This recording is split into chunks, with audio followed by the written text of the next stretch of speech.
എല്ലാവർക്കും നമസ്കാരം. Doctor Saritha Prem. Skin ഭയങ്കര ഡ്രൈ ആവുന്നു, അല്ലെങ്കിൽ ലിപ്സ് വെടിക്കുന്നു, അതുപോലെ കാൽപാദം വെടിക്കുന്നു. ഈ ഒരു സീസൺ, അതായത് വിന്ററിൽ വളരെ കോമൺ ആയിട്ട് എല്ലാവർക്കും ഉണ്ടാകുന്ന ഒരു ഹെൽത്ത് ഇഷ്യൂ ആണിത്. അപ്പൊ ഇത് എങ്ങനെ ഓവർകം ചെയ്യാം, അതായത് വിന്റർ സീസണിൽ നിങ്ങളുടെ ഡ്രൈ സ്കിന്നിനെ എങ്ങനെ ഓവർകം ചെയ്യാം എന്നുള്ളത് ഒന്ന് നോക്കാം. ശരിക്കും വിന്റർ സീസണിൽ നമ്മുടെ സ്കിൻ ഇത്രയും ഡ്രൈ ആവാൻ കാരണം എക്സ്ട്രീംലി കോൾഡ് എയർ ആയിരിക്കും. അതായത് നല്ല തണുത്ത കാറ്റ് വീശുന്നത് കൊണ്ടും, അത് മാത്രമല്ല നമുക്ക് ഹ്യൂമിഡിറ്റി എന്ന് പറഞ്ഞൊരു കാര്യം, അതായത് നല്ല രീതിയിൽ നമ്മുടെ ശരീരത്തിൽ നിന്ന് ഈർപ്പം, അതായത് വെളിയിലേക്ക് പോകുന്നത്, അതായത് വിയർക്കുന്ന ഒരു പ്രവണത കുറവായതുകൊണ്ടുമാണ് നമ്മുടെ സ്കിൻ ഡ്രൈ ആവുന്നത്. ഈ ഒരു സീസൺ കഴിയുമ്പോൾ ഓട്ടോമാറ്റിക്കായിട്ട് നമ്മുടെ സ്കിന്നിന്റെ ആ ഒരു ചേഞ്ച് നമുക്ക് ഫൈൻഡ് ഔട്ട് ചെയ്യാൻ പറ്റും. അപ്പൊ ഈ സീസണിൽ നിങ്ങൾ ചെയ്യേണ്ട കാര്യം, ഏറ്റവും പ്രധാനമായിട്ട് നോക്കേണ്ടത് നല്ല ഒരു മോയ്സ്ചറൈസർ തന്നെയാണ്.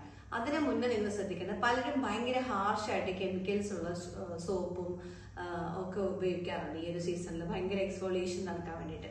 അത് നിങ്ങൾ അവോയ്ഡ് ചെയ്യണം. വളരെ മൈൽഡ് ആയിട്ടുള്ള സോപ്പ്, അതേപോലെ തന്നെ ബോഡി ഷാംപൂസ് അങ്ങനെ യൂസ് ചെയ്യുക. ബോഡി വാഷ് ഒക്കെ നിങ്ങൾ യൂസ് ചെയ്യുമ്പോൾ വളരെ മൈൽഡ് ആയിട്ടുള്ളത് മാത്രം യൂസ് ചെയ്യേണ്ടത് നോക്കുക. ഇനി കുളിച്ച് ഇറങ്ങി വന്നാൽ അത് ഒരു 2 മിനിറ്റിനകത്ത് തന്നെ നിങ്ങൾ മോയ്സ്ചറൈസർ നിങ്ങളുടെ ശരീരത്തിൽ അപ്ലൈ ചെയ്യാനായിട്ട് നോക്കുക. കാരണം 2 മിനിറ്റ് കഴിഞ്ഞോ അല്ലെങ്കിൽ 10 മിനിറ്റ് കഴിഞ്ഞാണ് നിങ്ങൾ അപ്ലൈ ചെയ്യുന്നതെങ്കിൽ നിങ്ങളുടെ സ്കിന്നിന് ഡ്രൈ ആയി തന്നെ ഇരിക്കും. ഒരു യൂസ് നിങ്ങളുടെ മോയ്സ്ചറൈസറിനോട് കിട്ടത്തില്ല.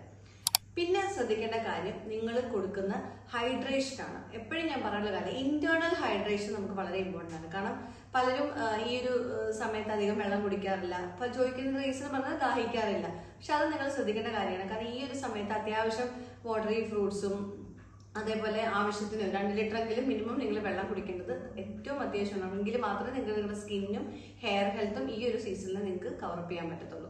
ഇനി ലിപ്സിന്റെ കാര്യത്തിൽ, രാവിലെയും വൈകിട്ടും എന്തെങ്കിലും മൈൽഡ് ആയിട്ടൊരു ലിപ് ബാം നിങ്ങൾ അപ്ലൈ ചെയ്യാനായിട്ട് നോക്കുക. കാരണം മാക്സിമം ഒരുപാട് തിക്കായിട്ടുള്ളത് അപ്ലൈ ചെയ്യാണ്ട് കുറച്ച് ഓയിലി ടെക്സ്ചർ ഉള്ളത്, അല്ലെങ്കിൽ കുറച്ച് നല്ല ഒരു ഗ്ലോസി ലുക്ക് തോന്നുന്ന lip balms, bee wax, shea butter, അതുപോലെ എസെൻഷ്യൽ ഓയിൽസ് ഒക്കെ ആഡഡ് ആയിട്ടുള്ള ലിപ് ബാംസ് അപ്ലൈ ചെയ്യുന്നത് വളരെ നല്ലതായിരിക്കും. ഇനി ഈ സമയത്ത് ദേഹത്ത് ഓയിൽ അപ്ലൈ ചെയ്യാമോ എന്ന് ഒരുപാട് പേർക്ക് ഡൗട്ടാണ്. തീർച്ചയായിട്ടും നിങ്ങൾക്ക് ഈ സമയത്ത് ഓയിൽ അപ്ലൈ ചെയ്യാം. നിങ്ങൾക്ക് നല്ല രീതിയിൽ ബോഡി ഫുള്ളായിട്ട് നിങ്ങൾക്ക് ഓയിൽ മസാജ് കൊടുക്കുന്നത് സ്കിന്നിന്റെ ഡ്രൈ ഫ്ലേക്സ് വരുന്നത് കുറയ്ക്കാനായിട്ട് സഹായിക്കും. ഇനി ഓയിൽസിൽ എക്സാമ്പിൾ പറയുകയാണെങ്കിൽ റോസിപ്പ് ഓയിൽ, ജോജോബ, പിന്നെ നോർമൽ നമ്മുടെ കോക്കനട്ട് ഓയിൽ, എള്ളെണ്ണ, ഇതൊക്കെ ഈ സീസണിൽ നിങ്ങൾക്ക് ഉപയോഗിക്കാൻ ഏറ്റവും നല്ലതാണ്. ഇനി നൈറ്റ് റൂട്ടീൻ പറയാനാണെങ്കിൽ, നൈറ്റ് നിങ്ങൾ ഉറങ്ങുന്നതിന് മുമ്പും ഇതേപോലെ തന്നെ നിങ്ങൾക്കിപ്പോൾ കാല് ഭയങ്കരമായിട്ട് ഡ്രൈ ആണ്, അല്ലെങ്കിൽ കൈ ഡ്രൈ ആണെന്നുണ്ടെങ്കിൽ നിങ്ങൾ ചെറുതായിട്ടൊന്ന് വാഷ് ചെയ്തിട്ട് ആ ഒരു ചെറിയ മോയ്സ്ചർ തന്നെ നിങ്ങൾ മോയ്സ്ചറൈസർ അപ്ലൈ ചെയ്യുന്നത് ഏറ്റവും എസെൻഷ്യൽ ആയിട്ടുള്ള കാര്യമാണ്. അതേപോലെ ഫേസിൽ ഡ്രൈനെസ് ഉണ്ടെങ്കിൽ ഒരു ഹൈഡ്രേറ്റിംഗ് ആയിട്ടുള്ള സിറം ആണ് ഏറ്റവും കൂടുതൽ ആവശ്യം.